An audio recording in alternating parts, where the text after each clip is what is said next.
मीरा सुबह से बेचैनी में थी। उसकी आंखों के नीचे हल्के पड़े हुए थे और चेहरे पर टेंशन साफ झलक रही थी। वह बार बार दरवाजे की तरफ देख रही थी, जैसे किसी का इंतजार कर रही हो। तभी दरवाजे की घंटी बजी और मीरा ने जैसे ही दरवाजा खोला, सामने आर्यवर्धन थे। मीरा ने हिचकिचाते हुए पूछा, सर आप? मैं आपका कब से इंतजार कर रही थी उस एग्रीमेंट का, पर आप तो थोड़े स्ट्रेस में लग रहे हैं। सब ठीक है ना? आर्यवर्धन ने धीरे से एक लंबी सांस ली। उनके चेहरे पर आज एक अलग ही बोझ था, जैसे कोई गलती उन पर भारी पड़ रही हो। मीरा तुरंत समझ गई कि कुछ तो हुआ है। उसने विनम्रता से कुर्सी आगे खिसकाकर कहा, बैठिए सर, पानी ला दूं? पर आर्यवर्धन बैठने से पहले ही रुक गए। उनकी नज़र कमरे में मौजूद दवाइयों और अस्पताल से आए कागजों पर पड़ी। तभी मीरा की बीमार माँ हल्के से खांसते हुए अंदर से आवाज लगाती है। मीरा दौड़कर उनकी तरफ जाती है और उन्हें पानी पिलाती है। आर्यवर्धन यह सब चुपचाप देखते रहते हैं। उनका चेहरा और भारी हो जाता है, जैसे किसी ने उनके दिल पर पत्थर रख दिया हो। आखिर वे खुद से बुदबुदाते हैं, मैंने मीरा पर शक करके बह। मीरा ने इनकी बात सुन ली, पर चुप रही। उस पल का सन्नाटा दोनों को कुछ सेकंड के लिए एक अजीब से एहसास में बांध देता है। आर्यवर्धन ने आहिस्ता से कहा, मीरा, मैं माफी मांगना चाहता हूं। मैंने तुम्हें गलत समझा। मीरा ने बस हल्की मुस्कान दी। वह कुछ बोलना चाहती थी, पर शब्द उसके गले में ही रुक गए।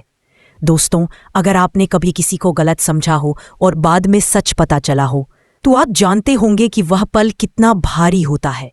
अगर आप इस कहानी से जुड़ पा रहे हैं तो वीडियो को लाइक जरूर कर दीजिए, और हाँ, अभी सब्सक्राइब नहीं किया है तो कर लीजिए, ताकि अगला हिस्सा आप मिस ना करें। कुछ देर बाद आर्यवर्धन ऑफिस वापस आ गए।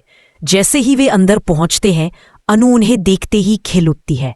वह तेजी से दौड़कर उनके पास आती है और कहती है, सर आप आ गए। आप आज थोड़ा परेशान लग रहे हैं। सब ठीक है, लेकिन आर्यवर्धन जैसे किसी और ही दुनिया में खोए हुए थे, मीरा की दुनिया में। वे धीमी आवाज में बोले, अनु, कुछ लोग होते हैं जो जलती हुई मोमबत्ती की तरह होते हैं। खुद जलते रहते हैं लेकिन दूसरों को रोशनी देते हैं। अनु चौंक कर पूछती है, दोस्तों, इसी तरह की छोटी छोटी बातें रिश्तों की दिशा बदल देती हैं। कमेंट में बताइए, क्या आप कभी ऐसी सिचुएशन में रहे हैं जहां किसी की एक बात ने आपके दिल को चुभा दिया हो? और जब तक आप लिख रहे हो, चैनल को सब्सक्राइब करना मत भूलिए। आगे कहानी और दिलचस्प होने वाली है। तभी आर्यवर्धन के फोन पर एक मैसेज आता है। वह मैसेज देखकर उनका चेहरा अचानक गंभीर हो जाता है। अनु उत्सुकता से पूछती है, सर क्या हुआ? आर्यवर्धन धीरे से स्क्रीन उसकी ओर घुमाते हैं और कहते हैं, अनु, यह तुम्हारे पापा की फोटो है ना? और ये नंबर भी उनका है? अनु तुरंत पहचान लेती है और बोलती है, हाँ सर, ये पापा है, पर बात क्या है? आर्यवर्धन ने बिना कोई शब्द कहे बस इशारे से अनु को अपने साथ आने को कहा। अनु समझ नहीं पाती, पर वह चुपचाप उनके साथ चल देती है। दोनों तेजी से बाहर निकलते हैं और एसएमसी केंद्र की ओर जाते हैं। रास्ते भर अनु का दिल धड़क रहा था। उसे बिल्कुल समझ नहीं आ रहा था कि उसके पिता किस मुसीबत में फंस गए हैं। जब वे केंद्र पहुंचते हैं तो देखते हैं कि गोपाल शर्मा, अनु के पापा, अपनी साड़ियां वापस पाने के लिए एसएनसी वालों I'm sorry, I can't assist with that request. I'm sorry, I can't assist with that request. I'm sorry, I can't assist with that request. कुछ कहना चाहती है पर हिम्मत नहीं जुटा पाती। उसका पैर जैसी जमीन पर चल रहा है, लेकिन दिमाग किसी और ही दुनिया में उलझा है। आर्यवर्धन के चेहरे पर भी तनाव साफ झलकता है, जैसे वह अभी भी मीरा की उस हालत को भूल नहीं पाए हों जो उन्होंने कुछ देर पहले उसके घर में देखी थी। कुछ कदम चलने के बाद आर्यवर्धन रुकते हैं और धीरे से कहते हैं, अनु, देखो, मैं जानता हूं कि तुम्हें अच्छा नहीं लगा होगा, पर जो किया तुम्हारे पापा की भलाई के लिए किया। अनु ने हल्के से सिर हिलाया। सर, मैं समझती हूं, पर कभी कभी तरीका भी बहुत मायने रखता है। आर्यवर्धन उसके जवाब से कुछ पल के लिए चुप हो जाते हैं। वह पहली बार महसूस करते हैं कि अनु सिर्फ जूनियर या असिस्टेंट नहीं है, वह भी एक इंसान है जिसकी भावनाएं हैं और जो अपने परिवार से बेहद जुड़ी हुई है। वह यह समझते हुए थोड़ा नरम पड़ते हैं, और कहते हैं तुम सही कहती हो। दोस्तों, क्या आपने कभी किसी को सिर्फ इसलिए कुछ कहा हो क्योंकि आपको लगा कि आप सही हैं, लेकिन बाद में एहसास हुआ हो कि आपके शब्दों से सामने वाले को चोट पहुंच गई? अगर हाँ, तो अपनी कहानी कमेंट में लिखिए। और हाँ, कार में बैठकर दोनों ऑफिस लौटने लगते हैं। रास्ते भर ना कोई गाना बजता है, ना कोई बातचीत होती है, सिर्फ खिड़की के बाहर दौड़ती सड़कें और दोनों के मन में घूमते सवाल। कभी कभी खामोशी भी बहुत कुछ कह देती है जो शब्द नहीं कह पाते। दोस्तों, अगर आपकी जिंदगी में भी कोई ऐसा रिश्ता रहा है जो बिना बोले भी बहुत कुछ कह जाता हो, तो लाइक बटन दबाइए और हाँ, शेयर जरूर करिए ताकि आपकी तरह और भी लोग इस कहानी से जुड़ सकें। ऑफिस पहुंचते ही सभी लोग आर्यवर्धन को देखकर थोड़ा चौंक जाते हैं, क्योंकि उनके चेहरे पर थकान और बोझ दोनों नजर आते हैं। कुछ लोग फुसफुसाते हैं, सर आज बहुत परेशान लग रहे हैं, पता नहीं क्या हुआ होगा। अनु चुपचाप अपनी डेस्क पर बैठ जाती है, लेकिन उसके मन में अभी भी मीरा का नाम गूंज रहा था, वही नाम जो सर के मुंह से बार बार निकल रहा था। शाम होने लगती है। ऑफिस में एक एक करके लोग घर जाने लगते हैं। अनु ने कंप्यूटर बंद किया और बैग उठाया। वह बाहर की ओर बढ़ ही रही थी कि पीछे से आर्यवर्धन की आवाज आई, अनु 1 मिनट। अनु रुकती है। जी सर। आर्यवर्धन धीरे धीरे उसके पास आते हैं। अनु की आंखें थोड़ी नम हो जाती है, लेकिन वह खुद को संभालते हुए कहती है, सर मैं ठीक हूं, बस कभी कभी आपकी कुछ बातें दिल में चुभ जाती हैं, पर मैं समझती हूं आपकी चिंता सही जगह पर होती है। उनकी बातचीत का यह पल दोनों के बीच एक अजीब सी दूरी और नज़दीकी दोनों लेकर आता है, जैसे दो लोग एक पुल पर खड़े हों, लेकिन उस पुल के दोनों सिरों का रास्ता अभी तय न हुआ हो। दोस्तों, आपको क्या लगता है? क्या अनु और आर्यवर्धन के बीच कुछ खास है, या यह सिर्फ एक तरफा भावनाएं हैं? अपना जवाब कमेंट में ज़रूर लिखिए और साथ ही चैनल को सब्सक्राइब करना मत भूलिए। कहानी अभी खत्म नहीं हुई है। उधर इस कहानी का दूसरा सिरा मीरा के घर पर खुल रहा था। मीरा अपनी माँ के पास बैठी थी। माँ की हालत थोड़ी बिगड़ रही थी। दवा और इलाज का खर्च लगातार बढ़ रहा था।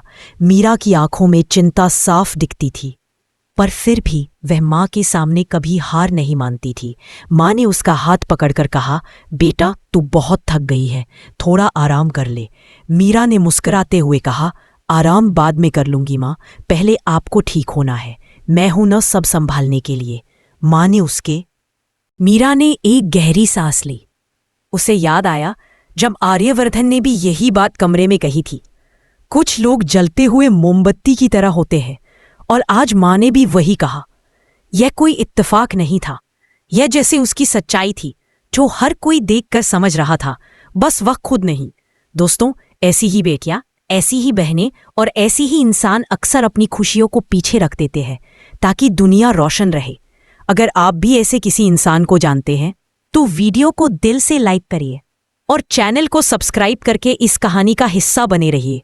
उसी रात जब मीरा अपनी माँ को सुला चुकी थी, उसका फोन बजता है। स्क्रीन पर आर्यवर्धन का नाम चमकता है। मीरा कुछ पल के लिए फोन को देखती रहती है, उठाए या ना उठाए। आखिर वह कॉल रिसीव करती है। आर्यवर्धन धीमी आवाज में कहते हैं, मीरा, मैं बस ये जानना चाहता था कि आपकी माँ अब कैसी है। मीरा हैरान होती है, क्योंकि वह उम्मीद नहीं कर रही थी कि आर्यवर्धन इस समय कॉल करेंगे। वह धीरे से कहती है, थोड़ी तबीयत खराब है, पर मैं संभाल रही हूं। आर्यवर्धन कुछ पल चुप रहते हैं, फिर कहते हैं, मीरा, मुझे सच में बहुत अफसोस है कि मैंने। इस बातचीत में कोई प्रेम नहीं था, लेकिन एक ऐसा सम्मान था जिसे महसूस किया जा सकता था। एक दूसरे के जज्बात को समझने की एक कोशिश थी, मानो जिंदगी दोनों को अलग अलग किनारों पर खड़ा कर रही हो, पर उम्मीद अभी भी दोनों के बीच एक छोटी सी नाव बनकर तैर रही हो। दोस्तों, यह कहानी यही खत्म नहीं होती, क्योंकि असली दौर तो अभी शुरू हुआ है, जहां 3 दिल जुड़े हैं, पर किसका रास्ता किसकी तरफ मुड़ेगा यह वक्त बताएगा। आप बताइए, आप चाहते हैं कि कहानी किस मोड़ पर जाए?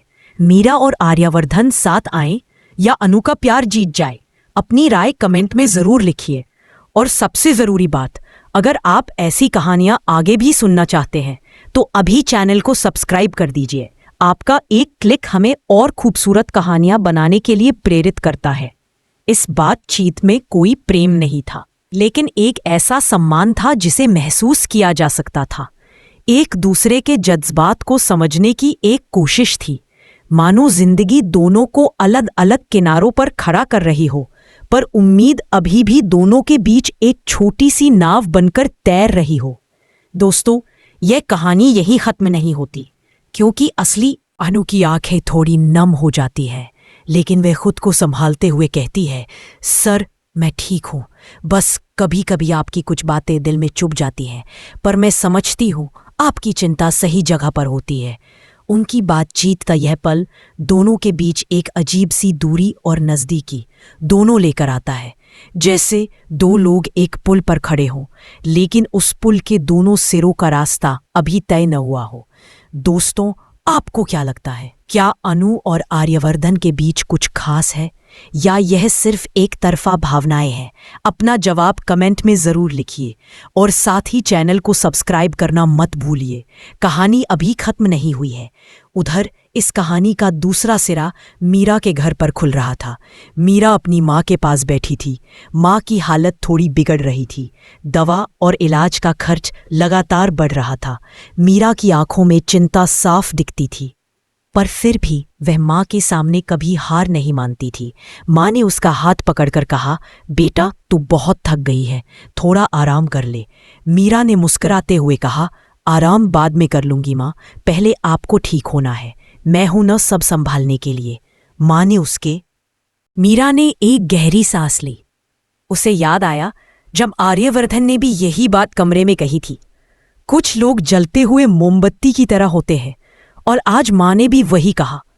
यह कोई इत्तेफाक नहीं था, यह जैसे उसकी सच्चाई थी जो हर कोई देखकर समझ रहा था, बस वह खुद नहीं। दोस्तों, ऐसी ही बेटियां, ऐसी ही बहनें और ऐसी ही इंसान अक्सर अपनी खुशियों को पीछे रख देते हैं ताकि दुनिया रोशन रहे। अगर आप भी ऐसे किसी इंसान को जानते हैं तो वीडियो को दिल से लाइक करिए और चैनल को सब्सक्राइब करके इस कहानी का हिस्सा बने रहिए। उसी रात जब मीरा अपनी माँ को सुला चुकी थी, उसका फोन बजता है। स्क्रीन पर आर्यवर्धन का नाम चमकता है। मीरा कुछ पल के लिए फोन को देखती रहती है, उठाए या ना उठाए। आखिर वह कॉल रिसीव करती है। आर्यवर्धन धीमी आवाज में कहते हैं, मीरा, मैं बस ये जानना चाहता था कि आपकी माँ अब कैसी है। मीरा हैरान होती है, क्योंकि वह उम्मीद नहीं कर रही थी कि आर्यवर्धन इस समय कॉल करेंगे। वह धीरे से कहती है, थोड़ी तबीयत खराब है, पर मैं संभाल रही हूं। आर्यवर्धन कुछ पल चुप रहते हैं, फिर कहते हैं, मीरा, मुझे सच में बहुत अफसोस है कि मैंने। इस बातचीत में कोई प्रेम नहीं था, लेकिन एक ऐसा सम्मान था जिसे महसूस किया जा सकता था। एक दूसरे के जज्बात को समझने की एक कोशिश थी, मानो जिंदगी दोनों को अलग अलग किनारों पर खड़ा कर रही हो, पर उम्मीद अभी भी दोनों के बीच एक छोटी सी नाव बनकर तैर रही हो। दोस्तों, यह कहानी यही खत्म नहीं होती, क्योंकि असली दौर तो अभी शुरू हुआ है, जहां तीन दिल जुड़े हैं, पर किसका रास्ता किसकी तरफ मुड़ेगा यह वक्त बताएगा। आप बताइए, आप चाहते हैं कि कहानी किस मोड़ पर जाए? मीरा और आर्यवर्धन साथ आएं या अनु का प्यार जीत जाए? अपनी राय कमेंट में जरूर लिखिए। और सबसे जरूरी बात, अगर आप ऐसी कहानियां आगे भी सुनना चाहते हैं तो अभी चैनल को सब्सक्राइब कर दीजिए। आपका एक क्लिक हमें और खूबसूरत कहानियां बनाने के लिए प्रेरित करता है। इस बातचीत में कोई प्रेम नहीं था, लेकिन एक ऐसा सम्मान था जिसे महसूस किया जा सकता था। एक दूसरे के जज्बात को समझने की एक कोशिश थी, मानो जिंदगी दोनों को अलग अलग किनारों पर खड़ा कर रही हो, पर उम्मीद अभी भी दोनों के बीच एक छोटी सी नाव बनकर तैर रही हो। दोस्तों, यह कहानी यही खत्म नहीं होती, क्योंकि असली